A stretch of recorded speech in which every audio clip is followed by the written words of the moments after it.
Hi friends, NLM का ये 9वां lecture है। इसके अंदर आज हम लोग सर्कुलर मोशन शुरू कर रहे हैं। सर्कुलर मोशन का ये पहला लेक्चर है। इसमें इंट्रोडक्शन देखेंगे कि किस टाइप के मोशन को सर्कुलर मोशन बोला जाता है। फिर छोटा छोटा कॉन्सेप्ट भी देखेंगे। एंगुलर डिस्प्लेसमेंट क्या होता है, एंगुलर डिस्टेंस क्या होता है, एंगुलर वेलोसिटी, एंगुलर एक्सीलरेशन, ये सब आज हम लोग क्लियर करेंगे। तो आइए शुरू करते हैं सर्कुलर मोशन। तो आइए समझते हैं कि किस टाइप के मोशन को सर्कुलर मोशन बोला जाता है।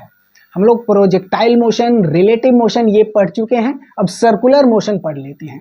तो सबसे पहले देखेंगे कि किस टाइप के मोशन को सर्कुलर मोशन बोला जाता है।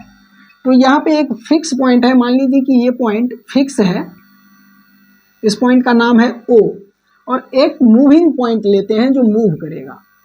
ये मूविंग पॉइंट है P, मूविंग पॉइंट। तो ये पॉइंट फिक्स है, ये मूव नहीं करेगा और ये पॉइंट मूव करेगा। तो P पॉइंट को इस तरह से मूव कराइए ताकि O से P के बीच का जो ये सेपरेशन है, इसको R बोल देते हैं, ये R चेंज नहीं होना चाहिए। P पार्टिकल मूव भी करे और O और P के बीच के इस लेंथ में चेंजिंग भी नहीं आए। तो P पॉइंट का मोशन कुछ ऐसा होगा, ऐसा मोशन होगा। तभी O और P के बीच का लेंथ चेंज नहीं होगा। P पॉइंट यहां पे आ जाएगा तो OP ये होगा। P पॉइंट यहां पे आ जाएगा तो OP ये होगा। और ये R अभी भी O और P के बीच का ये लेंथ कांस्टेंट बना रहे, जो यहाँ वही यहाँ वही यहाँ। P पॉइंट यहाँ आ जाएगा तो ये होगा OP और OP के बीच का लेंथ अभी भी वही होगा जो यहाँ पे था R। यानी कि P पार्टिकल मूव कर रहा है लेकिन O और P के बीच का ये लेंथ चेंज नहीं कर रहा है। तो P पार्टिकल के इस तरह के मोशन को सर्कुलर मोशन बोला जाता है। और यहाँ पे जो ये फिक्स पॉइंट है, फिक्स पॉइंट, इसको सेंटर बोलते हैं। इसको O नाम दिए हैं, ये O पॉइंट, इसको सेंटर बोला जाता है। और फिक्स पॉइंट और मूविंग पॉइंट के बीच का जो ये सेपरेशन है R, ये भी कांस्टेंट है, इसको रेडियस बोला जाता है। OP यानी कि R, इसको रेडियस बोलते हैं। ठीक। और ये P पॉइंट जिस पाथ पे मूव कर रहा है, इस पाथ को सर्कुलर पाथ या पेरीमीटर बोला जाता है। ये P पॉइंट जिस पाथ पे मूव कर रहा है, इसको सर्कुलर पाथ बोलेंगे या फिर इसी को पेरीमीटर बोला जाता है। तो इस पेरीमीटर का लेंथ कितना होगा, ये हम लोग 9th 10th में भी पढ़े थे कि पेरीमीटर का जो पूरा लेंथ होगा ये होता है 2πr। और इस सर्किल का जो पूरा एरिया होगा, ये एरिया, ये πr² होता है। ये पहले से भी हम लोगों को पता है, यहाँ पे लिख देते हैं लेंथ ऑफ पेरीमीटर। इसका जो लेंथ होगा, इसी सर्कुलर पाथ के पूरा लेंथ को पेरीमीटर बोला जाता है। तो यहाँ पे लेंथ ऑफ पेरीमीटर ये होगा 2πr। Length of perimeter 2πr। ठीक। और एरिया ऑफ सर्किल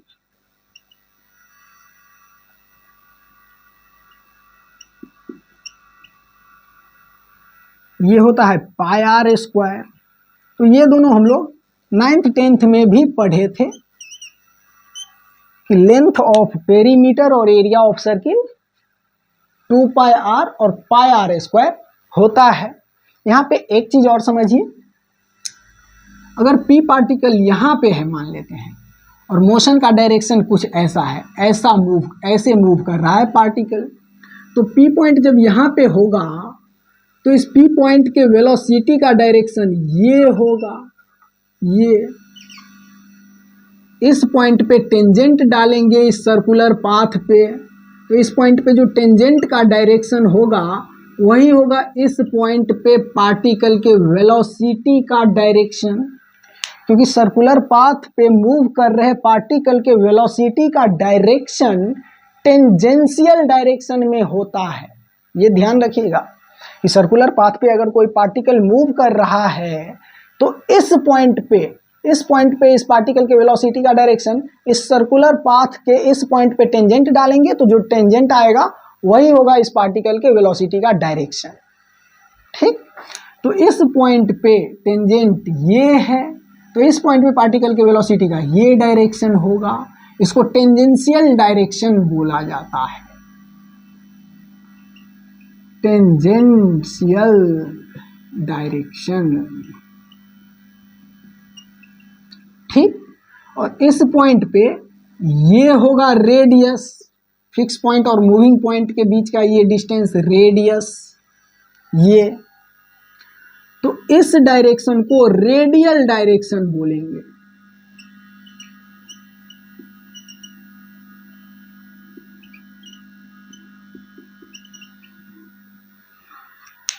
तो इस पॉइंट पे ये टेंजेंशियल डायरेक्शन और ये रेडियल डायरेक्शन।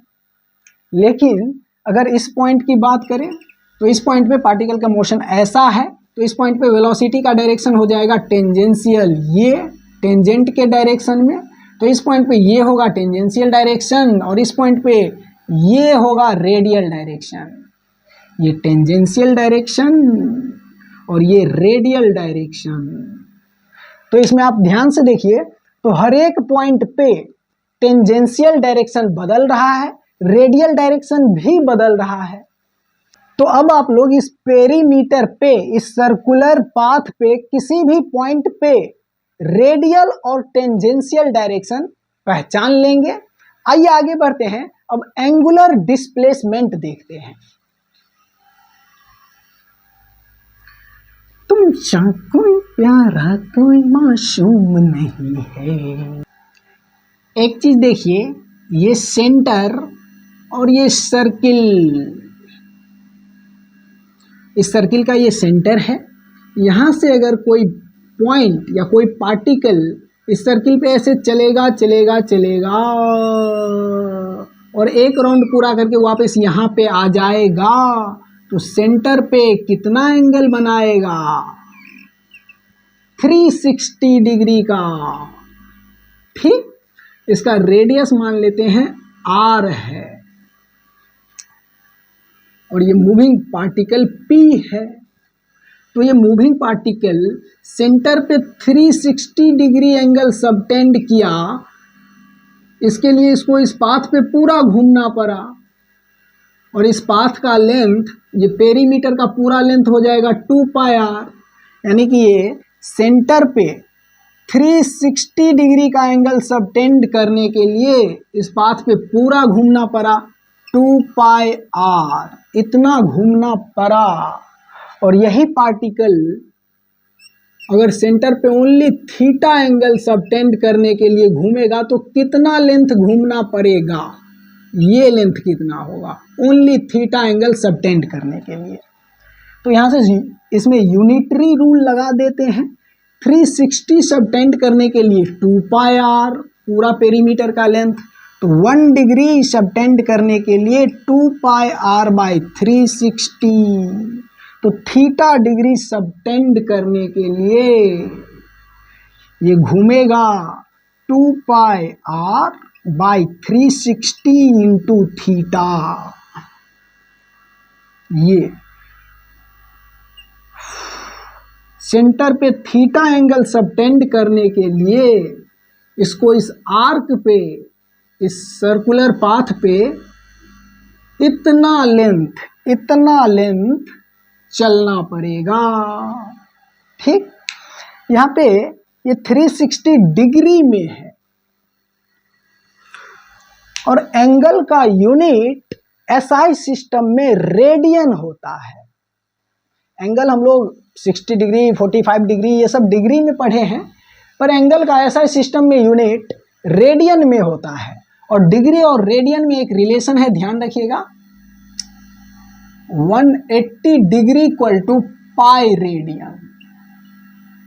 ये ठीक, तो 1 degree equal to pi by 180 radian.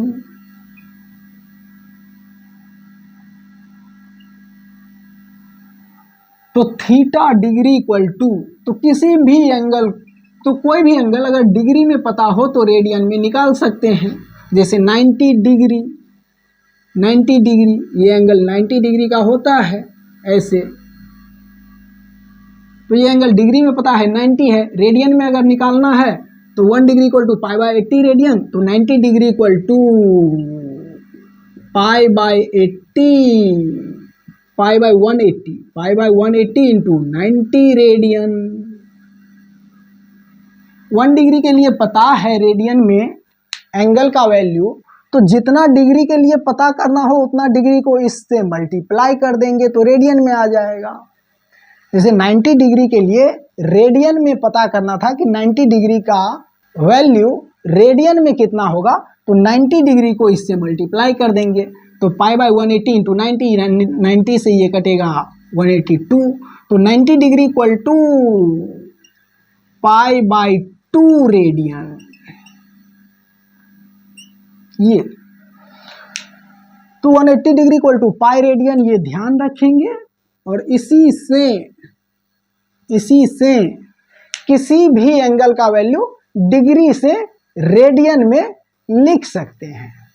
ठीक, तो आइए यहाँ पे, अब यहाँ पे 360 डिग्री में है, तो इसको रेडियन में कन्वर्ट करेंगे तो कितना रेडियन आएगा, तो इसको 360 को इससे मल्टीप्लाई करेंगे तो रेडियन में आ जाएगा।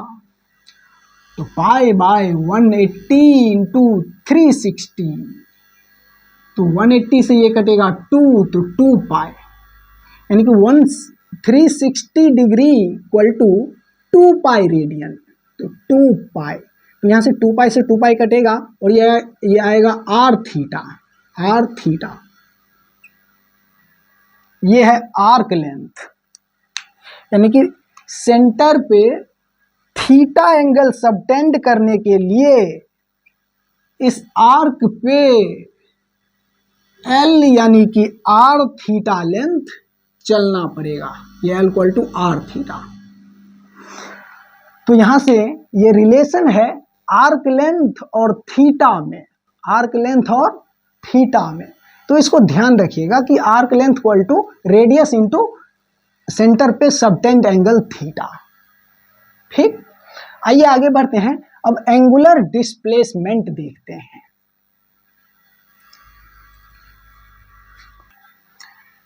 एंगुलर डिस्प्लेसमेंट या एंगुलर डिस्टेंस, ठीक, तो इसको ठीक से देखिएगा, ये सेंटर और ये सर्कुलर ऑर्बिट, ये सर्कुलर पाथ जिस पे पार्टिकल मूव करेगा, तो पार्टिकल अभी यहाँ पे है, ये सेंटर है, इसको O बोल देते हैं, इस पार्टिकल को P, और ये है R रेडियस। ये पार्टिकल यहाँ से चलना शुरू किया और यहाँ से यहाँ तक आया, सेंटर पे थीटा एंगल सबटेंड किया, तो इसी थीटा को एंगुलर डिस्प्लेसमेंट बोला जाता है। तो यहाँ पे angular displacement theta equal to arc length by R होगा, आर्क लेंथ बाय रेडियस, ये आर्क लेंथ मान लेते हैं एल है, और अभी ये रिलेशन हम लोग देखे थे कि L equal to R theta, radius into centre पे सबटेंड एंगल थीटा, ये रिलेशन तो अभी देखे हैं। तो अगर ये पार्टिकल आर रेडियस के सर्किल पे आर्क लेंथ कुछ चला, आर्क पे कुछ लेंथ चला, तो सेंटर पे कितना एंगल सबटेंड होगा, सेंटर के रिस्पेक्ट में इस पॉइंट का एंगुलर डिस्प्लेसमेंट कितना होगा, तो वो इसी फॉर्मूला से निकाल लेंगे, theta equal to L by R. और ये एंगुलर डिस्प्लेसमेंट यानी कि ये थीटा, एंगुलर डिस्प्लेसमेंट का मतलब theta, angular displacement vector quantity है, इसमें डायरेक्शन भी होता है। तो यहाँ पे ये पार्टिकल ऐसे घूम रहा है, सेंटर पे एंगल ऐसे सबटेंड किया है, ऐसे घूम रहा है, तो इसमें अगर ऐसे डायरेक्शन लेंगे ये कोई सिंगल डायरेक्शन नहीं होगा, ये तो ऐसे घूम रहा है। तो इसका डायरेक्शन, एंगुलर डिस्प्लेसमेंट का डायरेक्शन राइट हैंड का यूज करके निकालेंगे। राइट हैंड को इस तरह रखना है कि थंब और बाकी फिंगर के बीच का ये एंगल 90 डिग्री हो, और फिर इस चारों फिंगर को पार्टिकल के घूमने के डायरेक्शन में ऐसे घुमाएंगे तो थंब बताएगा थीटा, यानी कि एंगुलर डिस्प्लेसमेंट का डायरेक्शन। ठीक, तो देखिए यहाँ पे थीटा ऐसे है, इस डायरेक्शन में पार्टिकल घुमा है ऐसे, तो ऐसे घुमाएंगे फोर फिंगर को, तो थंब आ रहा है normally outward from the board, ऐसे। ये सिंबल है perpendicularly outward from the board, और ये सिंबल है normally inward, in the board, और ये सिंबल है normally outward from the board. इसको ध्यान रखिएगा सिंबल को। तो पार्टिकल अगर ऐसे घूम रहा है तो राइट हैंड का यूज करेंगे और फोर फिंगर को ऐसे घुमाएंगे पार्टिकल के घूमने के डायरेक्शन में, तो थंब जा रहा है normally outward from the board. तो यहाँ पे एंगुलर डिस्प्लेसमेंट, इस थीटा का डायरेक्शन होगा normally outward from the board. और यहीं पे अगर ऐसा मोशन होता, ऐसा, तो राइट हैंड का फोर फिंगर इस पार्टिकल के घूमने के डायरेक्शन में ऐसे घुमाते, तो थंब आ रहा है normally inward from the board, normally inward in the board. तो यहाँ पे थीटा का डायरेक्शन, एंगुलर डिस्प्लेसमेंट का direction normally inward the board होगा। पार्टिकल का मोशन देख के एंगुलर डिस्प्लेसमेंट का डायरेक्शन राइट हैंड का यूज करना है, लेफ्ट हैंड का नहीं, राइट हैंड का यूज करके हम लोग निकाल सकते हैं। ठीक, तो एंगुलर डिस्प्लेसमेंट वेक्टर क्वांटिटी, और यहीं पे एक और क्वांटिटी आएगा एंगुलर डिस्टेंस, ये स्केलर क्वांटिटी है। आइए यहाँ पे इसको दिखाते हैं, इसी में देखते हैं। एंगुलर डिस्प्लेसमेंट का डायरेक्शन अब आप लोग निकाल लीजिएगा। एक पार्टिकल मान लेते हैं कि यहाँ से चलना शुरू किया और ये ऐसे ऐसे ऐसे ऐसे ऐसे ऐसे ऐसे ऐसे कैसे कैसे कैसे ऐसे घूम के यहाँ तक आया, तो इस पॉइंट पे वापस से घूम के उसी पॉइंट पे आ गया। इस पॉइंट से चला था और वापस से घूम के इसी पॉइंट पे आ गया। तो यहाँ पे लीनियर डिस्प्लेसमेंट कितना होगा? Linear displacement, linear displacement, linear displacement तो जीरो होगा, क्योंकि लीनियर डिस्प्लेसमेंट होता है पार्टिकल के इनिशियल पॉइंट और फाइनल पॉइंट के बीच का स्ट्रेट लेंथ। तो पार्टिकल जहां से चला है वापस घूम के वहीं पे आ गया है, तो यही है इनिशियल पॉइंट और यही फाइनल पॉइंट। तो लीनियर डिस्प्लेसमेंट जीरो होगा, ये हम लोग पहले पढ़े हैं लीनियर डिस्प्लेसमेंट। और एंगुलर डिस्प्लेसमेंट होता है कि सेंटर पे कितना एंगल सबटेंड कर दिया। तो ध्यान से देखिए, तो सेंटर पे पार्टिकल यहां से चलेगा और वापस घूम के यहीं आएगा, तो सेंटर पे 360 डिग्री यानी कि 2 पाई एंगल सबटेंड कर दिया। तो एंगुलर डिस्प्लेसमेंट,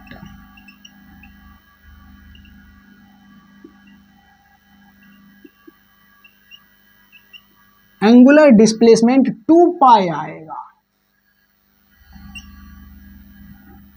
तो लीनियर डिस्प्लेसमेंट जीरो होते हुए भी एंगुलर डिस्प्लेसमेंट जीरो नहीं है।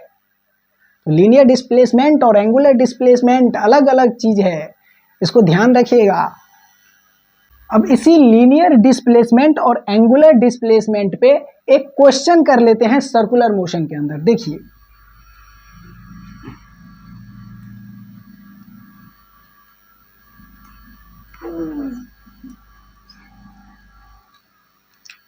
एक क्वेश्चन ऐसा है कि सर्कुलर मोशन कर रहा है कोई पार्टिकल और यहां से यहां तक आया है।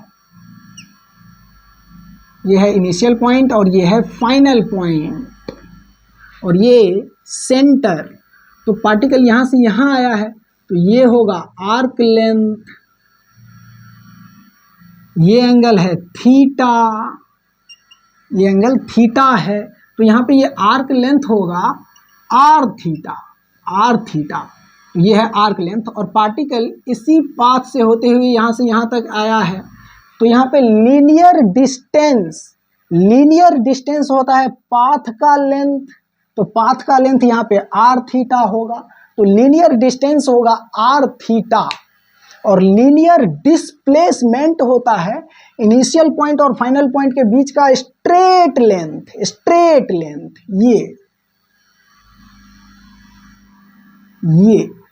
ये होगा लीनियर डिस्प्लेसमेंट।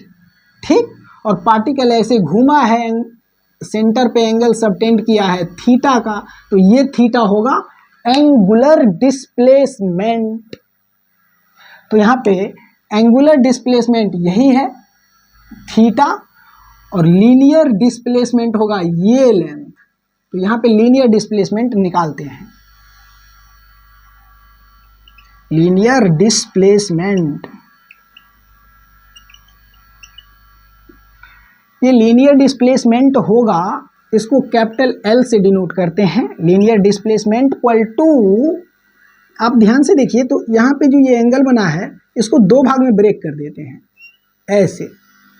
तो यहाँ पे नीचे वाला हो जाएगा थीटा बाई 2, ऊपर वाला भी हो जाएगा थीटा बाई 2, क्योंकि ये पूरा थीटा है तो आधा आधा हो जाएगा दोनों एंगल। अब यहाँ पे ये है आर और इस ट्रायंगल में ये है 90 डिग्री, तो ये लेंथ कितना होगा? ये आर है, ये एंगल है थीटा बाई 2, तो ये लेंथ होगा आर कॉस थीटा बाई 2, तो ये length R cos theta by 2 और ये length R sine theta by 2। ये लेंथ यानी कि ये length R sine theta by 2 होगा ये लेंथ। तो ये length R sine theta by 2 यानी कि ये length R sine theta by 2, तो इसी को डबल करेंगे तो ये पूरा आ जाएगा लीनियर डिस्प्लेसमेंट। तो ये आर साइन थीटा बाई 2 और इसी को डबल कर देंगे तो लीनियर डिस्प्लेसमेंट आ जाएगा। और यहाँ पे ये थीटा था एंगुलर डिस्प्लेसमेंट। ठीक, तो इस तरह का अगर क्वेश्चन आ जाए कि पार्टिकल यहाँ से यहाँ तक गया है तो linear distance, distance scalar quantity है, लीनियर डिस्टेंस होगा इस आर्क का लेंथ आर थीटा और लीनियर डिस्प्लेसमेंट होगा इनिशियल और फाइनल पॉइंट के बीच का स्ट्रेट डिस्टेंस ये, और initial point two final point इसका डायरेक्शन होगा डिस्प्लेसमेंट का और इसका magnitude 2r sign theta by 2। ठीक, तो इसको देखिए ध्यान से। आइए इसी पर अब एंगुलर डिस्टेंस देखते हैं कि एंगुलर डिस्टेंस और एंगुलर डिस्प्लेसमेंट में क्या अंतर है, ये भी देख लेते हैं। ये एक सेंटर और ये सर्कुलर पाथ, इसका रेडियस है r और एक पॉइंट यहां से मूव करना शुरू किया और मूव करते करते एक राउंड और यहाँ रुका नहीं, फिर ये दूसरा राउंड और दूसरे राउंड में यहाँ पे आके रुक गया, यहाँ पे। तो ये इनिशियल पॉइंट और ये फाइनल पॉइंट। तो यहाँ पे एंगुलर डिस्प्लेसमेंट, डिस्प्लेसमेंट कितना है तो सेंटर पे देखते हैं एंगल कितना सबटेंड किया, pi plus pi, 2 pi plus pi, 3 पाई और यहाँ के रुक गया है। तो एंगल सबटेंड किया है pi plus pi, 2 pi plus pi, 3 पाई। तो यहाँ पे एंगुलर डिस्प्लेसमेंट, एंगुलर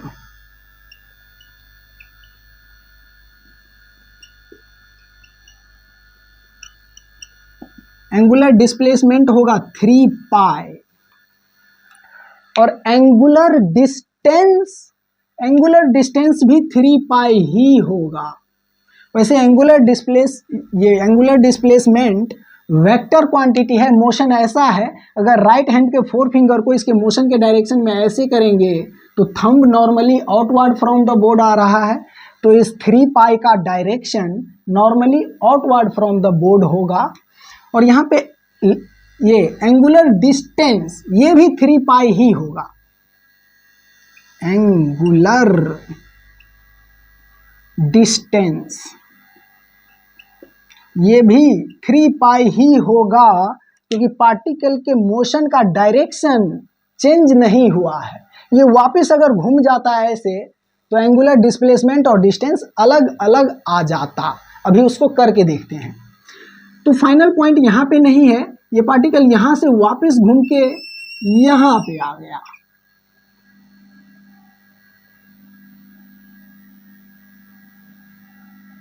यहाँ पे। तो पार्टिकल का आप मोशन देखिए, ऐसा ऐसा और फिर यहां से ऐसा, तो ये है मोशन। तो यहां पे डिस्प्लेसमेंट क्या होगा, एंगुलर डिस्प्लेसमेंट, ये वेक्टर क्वांटिटी है, डायरेक्शन पे डिपेंड करेगा। तो यहां पे ध्यान से देखिए, pi plus pi plus pi, 3 पाई एंगल तक ऐसे घूमा है,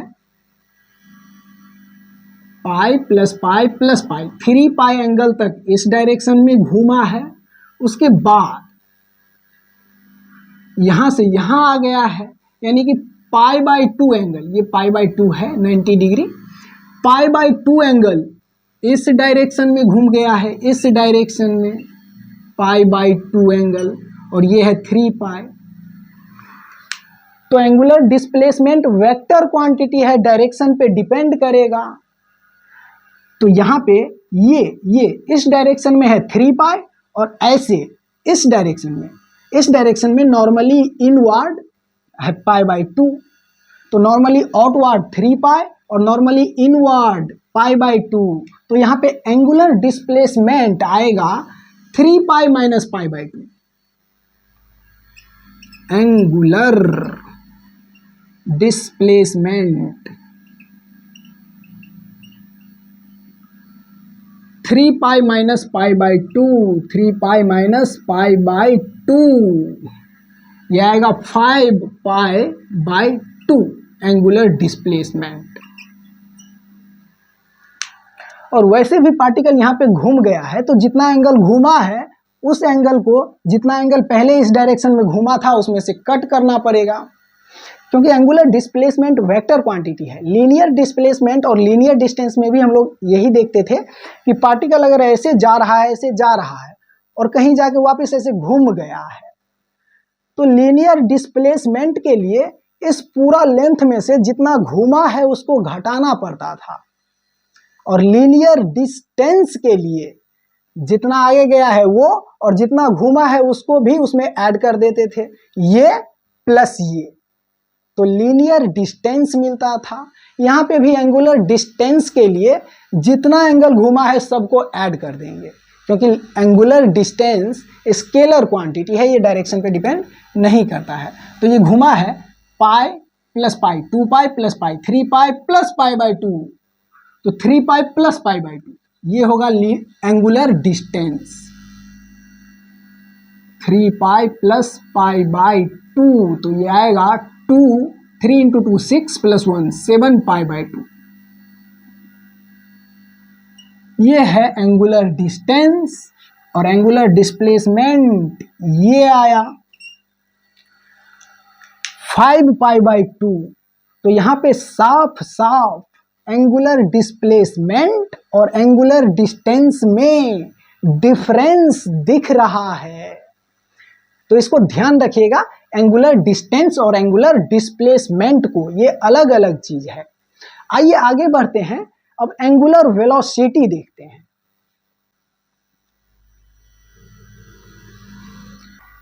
एंगुलर वेलोसिटी, इसको ओमेगा से, ऐसे डब्ल्यू के तरह लिखते हैं, इसको ओमेगा बोलते हैं, ओमेगा से डिनोट करते हैं। मान लीजिए कि ये एक सर्किल है इसका सेंटर यहाँ पे और इस पे कोई पार्टिकल मूव कर रहा है, उसका एंगुलर वेलोसिटी क्या होगा? तो लीनियर वेलोसिटी होता है dx by dt, linear displacement का चेंजिंग रेट। तो एंगुलर वेलोसिटी होगा एंगुलर डिस्प्लेसमेंट का changing rate d theta by dt। इन दोनों में अच्छा कनेक्शन है। ये लीनियर टर्म्स है और ये एंगुलर टर्म है। तो linear velocity dx by dt और angular velocity d theta by dt।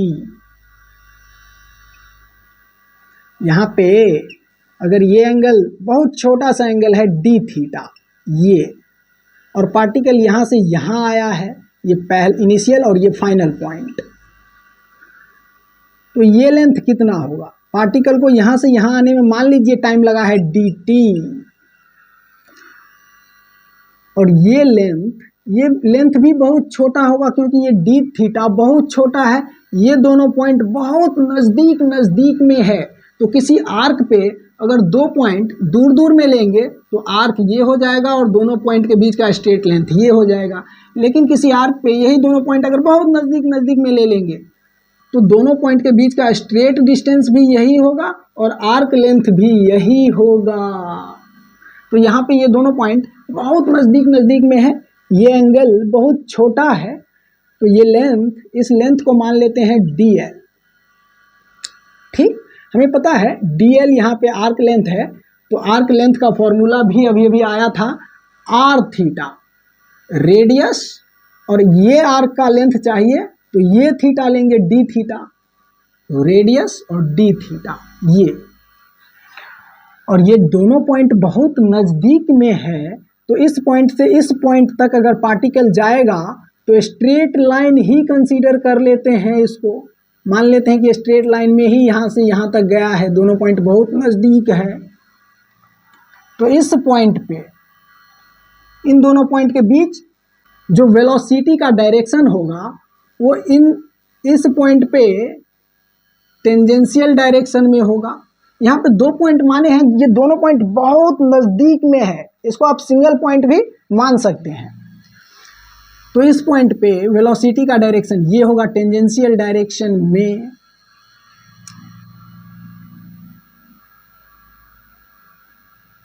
तो इस पॉइंट से इस पॉइंट तक जाने में टाइम लगा है छोटा सा टाइम इंटरवल dt, और इन दोनों पॉइंट के बीच का लेंथ है r d थीटा। तो इस पॉइंट से इस पॉइंट तक जाने में जो लीनियर वेलोसिटी होगा v, ये होगा ये length by time interval dx by dt, और यहाँ पे ये लेंथ है यहाँ इन दोनों पॉइंट के बीच का dl, तो dl बाई dt ये होगा लीनियर वेलोसिटी इस पॉइंट पे। ठीक, अब omega equal to D theta by D T है, तो omega equal to D theta by D T, तो omega equal to D theta का वैल्यू यहाँ से लिखेंगे तो D L by R, D और थीटा का वैल्यू नहीं, डी थीटा का पूरा वैल्यू है डी एल बाई आर और ये डी टी, ये तो omega equal to D L by R D T, यहाँ से D L by D T इस पॉइंट पे लीनियर वेलोसिटी है, तो इसको लीनियर वेलोसिटी लिख सकते हैं, यानी कि angular velocity omega equal to 1 by R into linear velocity. ये इसको यहाँ पे लिख लेते हैं omega angular velocity equal to linear velocity by R. और यहाँ पे एक चीज़ ध्यान से देखिए, ये लीनियर वेलोसिटी इस डायरेक्शन में है, टेंजेंशियल डायरेक्शन में, तो ये टेंजेंशियल डायरेक्शन का वेलोसिटी इस सर्कुलर पाथ पे कहीं भी रेडियस पे 90 डिग्री ही होगा, क्योंकि रेडियस और रेडियल डायरेक्शन और टेंजेंशियल डायरेक्शन तो हमेशा एक दूसरे पे 90 डिग्री ही होता है। तो यहाँ पे ये भी टेंजेंशियल है, तो इस आर पे रेडियस पे परपेंडिकुलर डायरेक्शन में होगा, तो यहाँ पे ऐसे साइन लगा देते हैं। इसका मतलब ये हुआ कि ये वेलोसिटी इस आर पे परपेंडिकुलर है। ये बहुत इंपॉर्टेंट चीज़ है। इसको लेके अभी थोड़ा आगे भी बढ़ेंगे। तो यहाँ पे ये रिलेशन ध्यान रखिएगा, ओमेगा है इस पार्टिकल का एंगुलर वेलोसिटी इस ओरिजिन के इस सेंटर के रिस्पेक्ट में।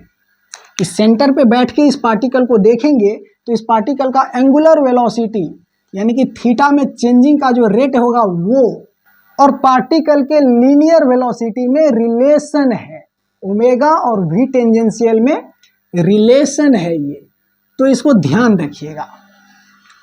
और ये चीज़ हम लोग एक और तरीका से भी ला सकते थे। अगर किसी सर्किल में, इसको मिटा के दिखाते हैं, किसी सर्किल में सेंटर पे थीटा एंगल सबटेंड करने के लिए इस आर्क का लेंथ कितना होना चाहिए, L, और ये रेडियस R है। तो L, थीटा और R में एक रिलेशन पता है हम लोगों को, L = R थीटा। ठीक, इसी इक्वेशन को अगर टाइम के रिस्पेक्ट में दोनों तरफ डिफरेंशिएट करेंगे तो देखिए क्या मिलेगा। इस तरफ मिलेगा dL/dt और इस तरफ ये R कांस्टेंट है, ये R सर्किल का रेडियस है, ये चेंज नहीं हो सकता है। ये अगर चेंज हो जाएगा इसका मतलब पार्टिकल सर्किल पे मूव ही नहीं कर रहा है, पार्टिकल का मोशन सर्कुलर है ही नहीं, तो इसलिए ये कांस्टेंट है, तो ये बाहर। और फिर थीटा वेरी करेगा तो d(θ/dt) ये। अब यहाँ पे ध्यान से देखिए, ये d(θ/dt) यही तो एंगुलर वेलोसिटी है, यही तो एंगुलर वेलोसिटी है, और dL/dt यही तो लीनियर वेलोसिटी है।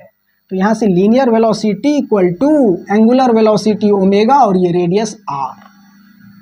तो ये रिलेशन यहाँ से भी मिल रहा है, ओमेगा = v perpendicular/r। तो इस तरह से भी ये रिलेशन मिल रहा है। तो ये अच्छा रिलेशन है लीनियर वेलोसिटी और एंगुलर वेलोसिटी में, इसको ध्यान रखिएगा। आइए आगे बढ़ते हैं, इस पे थोड़ा और कुछ देख लेते हैं। इसमें एक चीज़ ध्यान रखिएगा कि ये सर्किल है और किसी भी पॉइंट पे, मान लेते हैं इस पॉइंट पे वेलोसिटी का डायरेक्शन तो टेंजेंशियल होगा, इस डायरेक्शन में टेंजेंशियल, और इस पॉइंट पे रेडियस ये होगा रेडियल डायरेक्शन, और ये एंगल हमेशा 90 डिग्री। तो यहाँ पे ये वेलोसिटी इस रेडियस पे हमेशा परपेंडिकुलर रहता है, और ऑब्जर्वर यहाँ बैठा है, यहाँ पे है O यानी कि ऑब्जर्वर अगर इस सेंटर पे बैठ के इस पार्टिकल को देखेगा तो इस पार्टिकल का एंगुलर वेलोसिटी इस ऑब्जर्वर को भी perpendicular/r दिखाई देंगे। ये मतलब है यहाँ पे इसका। इसी को आगे बढ़ाते हैं, एक कॉन्सेप्ट देखिए, ये लाइन है, इस लाइन पे कोई पार्टिकल यहाँ पे मोशन कर रहा है, इस लाइन पे पार्टिकल का वेलोसिटी है इस डायरेक्शन में भी, और एक ऑब्जर्वर यहाँ पे है और एक ऑब्जर्वर यहाँ पे है। ये ऑब्जर्वर O1, ये ऑब्जर्वर O2। तो O1 ऑब्जर्वर के लिए इस पार्टिकल का एंगुलर वेलोसिटी निकालते हैं और फिर O2 ऑब्जर्वर के लिए भी इस पार्टिकल का एंगुलर वेलोसिटी यानी कि ओमेगा निकालते हैं। तो देखिए, तो ओमेगा का फॉर्मूला है एंगुलर वेलोसिटी का v/r, और ये v इस r पे परपेंडिकुलर होना चाहिए, और ये r है ऑब्जर्वर और पार्टिकल के बीच का डिस्टेंस। ये r है डिस्टेंस या स्ट्रेट डिस्टेंस या फिर डिस्प्लेसमेंट भी बोल सकते हैं, straight distance between observer and particle.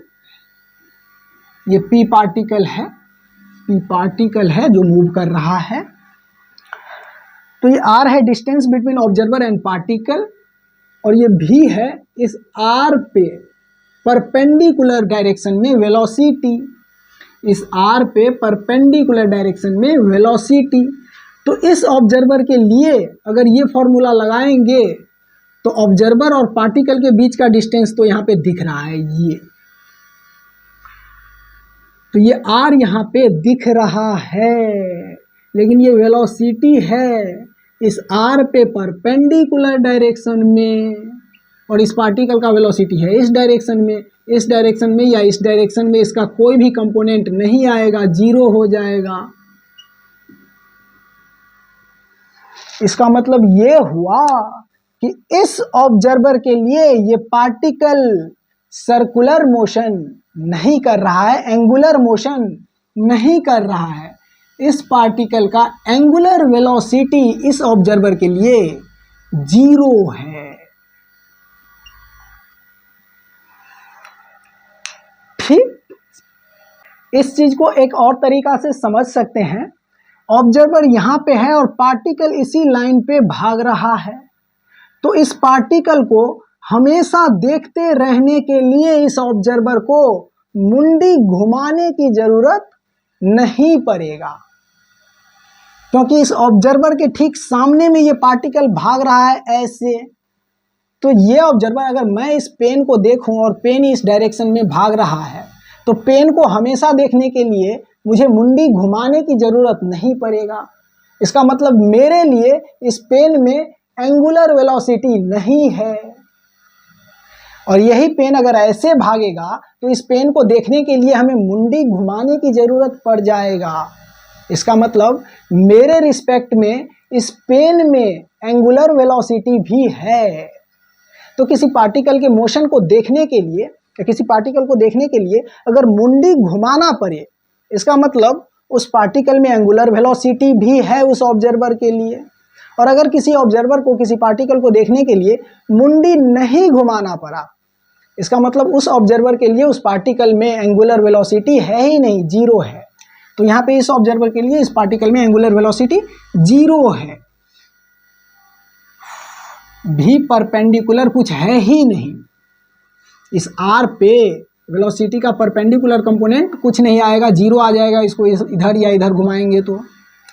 अब इस ऑब्जर्वर के लिए देख लेते हैं इस पार्टिकल का एंगुलर वेलोसिटी।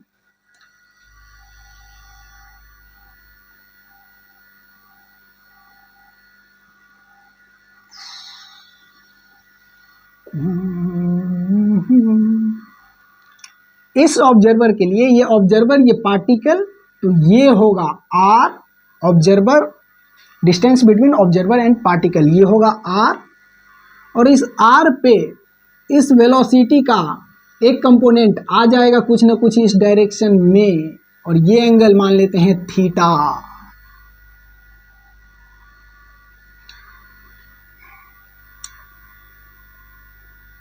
ये एंगल थीटा, और यहाँ से ये मान लीजिए इस पे परपेंडिकुलर है इस लाइन पे ये लाइन, तो ये थीटा, तो ये 90 माइनस थीटा, और ये 90 माइनस थीटा, तो ये थीटा, क्योंकि ये r है और ये r पे परपेंडिकुलर है, और ये थीटा, तो ये 90 माइनस थीटा, क्योंकि ये लाइन इस पे नॉर्मल है। तो यहाँ से इस वेलोसिटी को अगर इधर घुमाएंगे इस r पे परपेंडिकुलर डायरेक्शन में, तो इस वेलोसिटी का कंपोनेंट आएगा v cos 90 minus theta, v cos 90 minus theta, cos 90 minus theta यानी कि साइन थीटा, तो v साइन थीटा। ये तो इस ऑब्जर्वर के लिए इस पार्टिकल का एंगुलर वेलोसिटी कुछ ना कुछ आ जाएगा। देखिए, ऑब्जर्वर और पार्टिकल के बीच का लेंथ ये है r, तो r यहाँ पे पुट कर देंगे, और इस r पे परपेंडिकुलर डायरेक्शन में ये वेलोसिटी है, तो इस r पे परपेंडिकुलर डायरेक्शन में इस पार्टिकल के इस वेलोसिटी का कंपोनेंट कुछ ना कुछ आ गया, तो इस परपेंडिकुलर वेलोसिटी के जगह पे ये वेलोसिटी पुट करेंगे, तो इस ऑब्जर्वर के लिए इस पार्टिकल का एंगुलर वेलोसिटी निकल जाएगा। आइए इसको करके देखते हैं।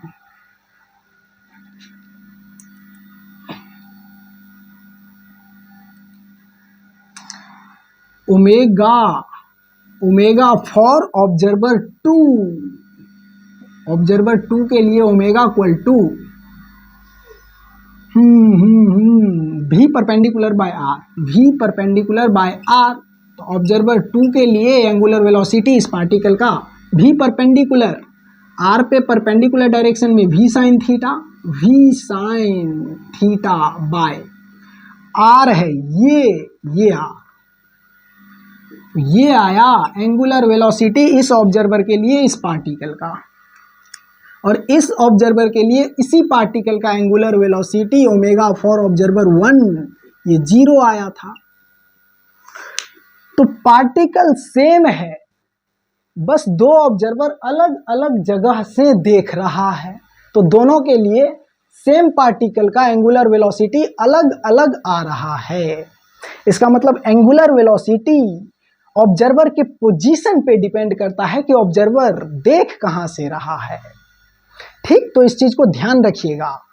यहाँ पे अगर पार्टिकल बहुत दूर चला जाएगा, बहुत दूर, तो ये थीटा कम हो जाएगा, और ये थीटा कम हो जाएगा तो इस ऑब्जर्वर के रिस्पेक्ट में ये थीटा कम हो जाएगा, तो साइन थीटा में थीटा कम करेंगे तो साइन थीटा का पूरा वैल्यू कम होगा, और दूर जाएगा पार्टिकल तो आर भी बढ़ेगा, तो नीचे वाला टर्म बढ़ेगा तो ये होल टर्म कम पड़ जाएगा, और यहाँ पे थीटा कम हो रहा है तब भी ये टर्म कम हो रहा है। यानी कि पार्टिकल को दूर जाने से ये क्वांटिटी कम हो रहा है, एंगुलर वेलोसिटी इसके रिस्पेक्ट में इस पार्टिकल का कम हो रहा है अगर पार्टिकल दूर जाएगा तो। लेकिन यही पार्टिकल अगर नज़दीक आएगा, इस डायरेक्शन में आएगा, तो ये एंगल बढ़ेगा, आर भी कम होगा, ये एंगल बढ़ेगा तो ओमेगा बढ़ेगा, और आर कम होगा तब भी ओमेगा बढ़ेगा। जैसे कोई पार्टिकल अगर वहां से इस डायरेक्शन में ऐसे जा रहा है तो हम उसको ऐसे देखेंगे, ऐसे, तो मुंडी घूमने का जो रेट है यही है मेरे रिस्पेक्ट में उस पार्टिकल का एंगुलर वेलोसिटी। और यहीं से सोच के देखिए, अगर वही पार्टिकल बहुत दूर चला जाएगा, बहुत दूर उसी लाइन पे, तो उसी पार्टिकल को देखने के लिए हम थोड़ा थोड़ा भी मुंडी घुमाएंगे बहुत दूर जाने के बाद, तब भी वो पार्टिकल दिखता रहेगा। इसका मतलब ये हुआ कि पार्टिकल जब नज़दीक से ऐसे क्रॉस करेगा, नज़दीक में रहेगा, तो मुंडी घुमाने का रेट ज़्यादा होगा उस पार्टिकल को देखने के लिए, तो एंगुलर वेलोसिटी ज़्यादा है। और वही पार्टिकल जब बहुत दूर चला जाएगा तो मुंडी घुमाने का रेट कम हो जाएगा, धीरे धीरे भी मुंडी घुमाएंगे ऐसे तब भी पार्टिकल दिखता रहेगा। तो पार्टिकल बहुत दूर चला जाएगा तो मेरे लिए उसका एंगुलर वेलोसिटी कम हो जाएगा, वही तो यहाँ पे आ रहा है। ये पार्टिकल अगर बहुत दूर चला जाएगा तो ये थीटा कम हो जाएगा, तो इस ऑब्जर्वर के रिस्पेक्ट में एंगुलर वेलोसिटी कम हो जाएगा, या फिर बहुत दूर चला जाएगा तो ये आर बढ़ जाएगा, और आर बढ़ेगा तब भी ओमेगा इस ऑब्जर्वर के रिस्पेक्ट में एंगुलर वेलोसिटी कम हो जाएगा। ठीक, तो इस फॉर्मूला का यूज करके हम लोग किसी भी पार्टिकल का एंगुलर वेलोसिटी निकाल सकते हैं, और एंगुलर वेलोसिटी डिपेंड करता है कि ऑब्जर्वर का पोजीशन कहाँ पे है, किस पोजीशन से देख रहा है। तो इस फॉर्मूला का यूज करके हम लोग किसी भी मूविंग पार्टिकल का किसी भी ऑब्जर्वर के रिस्पेक्ट में एंगुलर वेलोसिटी निकाल सकते हैं। आइए आगे बढ़ते हैं, अब एंगुलर एक्सीलरेशन देखते हैं।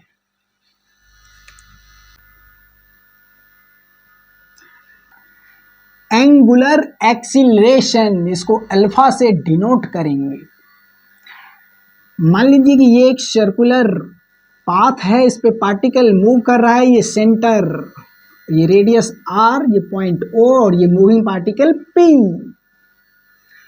यहाँ पे पार्टिकल यहाँ से मूव करेगा और गया गया गया यहाँ पे आ गया, तो सेंटर पे थीटा एंगल सबटेंड कर दिया, तो एंगुलर डिस्प्लेसमेंट ये थीटा होगा, ये arc length L equal to R theta होता है। ये सब अभी अभी हम लोग पढ़े हैं। यहाँ पे एंगुलर एक्सीलरेशन निकालना है, तो लीनियर एक्सीलरेशन हम लोग पढ़े हैं, ये होता है dv by dt, linear velocity का चेंजिंग रेट, और v equal to linear velocity equal to dx by dt, linear displacement का चेंजिंग रेट। और अभी अभी देखे हैं कि angular velocity omega equal to D theta by D T. तो इसी ओमेगा को, जैसे यहाँ पे इस v को टाइम के रिस्पेक्ट में डिफरेंशिएट किए हैं तो लीनियर एक्सीलरेशन मिला है, उसी तरह यहाँ इस एंगुलर वेलोसिटी को टाइम के रिस्पेक्ट में डिफरेंशिएट करेंगे तो एंगुलर एक्सीलरेशन मिलेगा। एंगुलर एक्सीलरेशन का मतलब एंगुलर वेलोसिटी में चेंजिंग रेट, यानी कि इस सर्कुलर पाथ पे अगर कोई पार्टिकल मूव कर रहा है और इसका एंगुलर वेलोसिटी टाइम के साथ बढ़ रहा है, एंगुलर वेलोसिटी चेंज कर रहा है। तो एंगुलर वेलोसिटी चेंज कर रहा है, इसका मतलब पार्टिकल में एंगुलर एक्सीलरेशन है। हम लोग लीनियर में भी पढ़े थे कि अगर लीनियर एक्सीलरेशन होगा तभी लीनियर वेलोसिटी में चेंजिंग आएगा। तो यहाँ भी अगर एंगुलर वेलोसिटी चेंज कर रहा है, इसका मतलब पार्टिकल में एंगुलर एक्सीलरेशन है, और एंगुलर एक्सीलरेशन का value rate of change in angular velocity होता है। ठीक, यहाँ पे इसका ओमेगा का जो यूनिट होगा ये होगा D theta by D T है, तो रेडियन पर सेकेंड, रेडियन पर सेकेंड।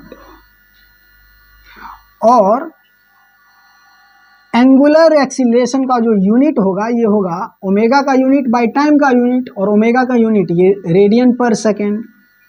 तो रेडियन पर सेकेंड ये है ओमेगा का यूनिट, और बाय टाइम का यूनिट तो फिर से सेकेंड, तो सेकेंड स्क्वायर। तो अल्फा का यूनिट, एंगुलर एक्सीलरेशन का यूनिट रेडियन पर सेकेंड स्क्वायर। और ओमेगा का वैल्यू अभी अभी हम लोग देखे हैं कि ओमेगा में एंगुलर वेलोसिटी में और लीनियर वेलोसिटी में एक रिलेशन है, ओमेगा इक्वल टू भी बाय आर। ठीक, तो ओमेगा का वैल्यू यहाँ पे रखेंगे, ये भी बाय आर, तो एंगुलर एक्सीलरेशन और लीनियर एक्सीलरेशन में एक रिलेशन मिल जाएगा। जैसे यहाँ पे एंगुलर वेलोसिटी और लीनियर वेलोसिटी में रिलेशन है, इसी तरह तो ओमेगा के जगह पे रखेंगे भी बाय आर, तो alpha equal to D V by R by D T. Omega के जगह पे भी बाय आर, तो यहाँ से अल्फा इक्वल टू डी भी, और ये बाय में जो आर है ये रेडियस ऑफ सर्किल है, तो ये कांस्टेंट होगा। सर्किल का रेडियस अगर कम या ज़्यादा हुआ तब तो सर्किल गड़बड़ा जाएगा, तब तो मोशन सर्कुलर होगा ही नहीं। तो ये सर्किल का रेडियस है, ये कांस्टेंट है, बाहर निकलेगा तो बाय आर, और ये डी टी ये, और ये D V by D T, ये D V by D T यही है लीनियर एक्सीलरेशन। तो पार्टिकल का ये है लीनियर एक्सीलरेशन, तो अल्फा इक्वल टू आ जाएगा लीनियर एक्सीलरेशन बाय आर, तो alpha equal to A by R. इसी चीज़ को यहाँ पे समझते हैं। मान लीजिए कि इस पॉइंट पे रेडियल डायरेक्शन तो यही होगा, और टेंजेंशियल डायरेक्शन में वेलोसिटी ये भी है, और ये भी वेलोसिटी अगर चेंज करेगा तो टेंजेंशियल डायरेक्शन में एक्सीलरेशन भी आ जाएगा। ये वही एक्सीलरेशन है टेंजेंशियल डायरेक्शन का। अगर ये टेंजेंशियल वेलोसिटी बदलेगा तो टेंजेंशियल डायरेक्शन में एक्सीलरेशन भी होगा। टेंजेंशियल डायरेक्शन में एक्सीलरेशन है तभी तो टेंजेंशियल डायरेक्शन में वेलोसिटी बदल रहा है। तो इसको ऐसे भी लिख सकते हैं, A tangential equal to alpha R. ये टेंजेंशियल एक्सीलरेशन और एंगुलर एक्सीलरेशन में ये रिलेशन है, जैसे ये ओमेगा और भी में रिलेशन है उसी तरह ये ए टेंजेंशियल और अल्फा में रिलेशन है। और इसको हम लोग कैसे लिखे थे, ओमेगा इक्वल टू भी बाय आर, और ये वेलोसिटी इस आर पे परपेंडिकुलर। और इस पे एक दूसरा कंसेप्ट भी देखे थे, एक लीनियर मोशन वाला, कि एक लाइन पे अगर कोई पार्टिकल मूव कर रहा है तो उस लाइन पर से अगर उस पार्टिकल को देखेंगे और ओमेगा निकालेंगे तो ओमेगा क्या होगा, और फिर उस लाइन के नीचे या ऊपर से उसी पार्टिकल को देख के उसका एंगुलर वेलोसिटी निकालेंगे तो क्या होगा। ये चीज़ हम इस फॉर्मूले के साथ भी कर सकते हैं। यहाँ से alpha equal to A tangential by R, और ये आर है रेडियल डायरेक्शन और ए है टेंजेंशियल डायरेक्शन का एक्सीलरेशन, तो ये हमेशा 90 डिग्री होगा। तो इसको लिख सकते हैं alpha equal to A by R, यहाँ पे ये ए इस आर पे हमेशा परपेंडिकुलर रहेगा। तो यहाँ पे एंगुलर वेलोसिटी, किसी पार्टिकल का एंगुलर वेलोसिटी ऑब्जर्वर के पोजीशन पे डिपेंड करता था, तो ये अल्फा किसी भी पार्टिकल का एंगुलर एक्सीलरेशन भी ऑब्जर्वर के पोजीशन पे डिपेंड करेगा। और इस इक्वेशन के साथ भी हम वही काम कर सकते हैं जो इस इक्वेशन के साथ किए थे। ठीक, तो वो अब यहाँ पे करेंगे नहीं, बस यहाँ पे ओमेगा के बदले अल्फा आएगा और भी परपेंडिकुलर के बदले एक्सीलरेशन परपेंडिकुलर आएगा, बाकी वो सब चीज वैसा ही रहेगा। तो इसको देखिए ध्यान से, ये रिलेशन ध्यान रखिएगा एंगुलर एक्सीलरेशन और टेंजेंशियल एक्सीलरेशन में। तो सर्कुलर मोशन का बेसिक कॉन्सेप्ट हम लोग क्लियर कर लिए हैं। अगले लेक्चर में एंगुलर डिस्प्लेसमेंट, एंगुलर वेलोसिटी और एंगुलर एक्सीलरेशन पे कुछ क्वेश्चन करेंगे। तो आज के लिए इतना ही, मिलते हैं अगले वीडियो में, तब तक के लिए बाय, थैंक यू।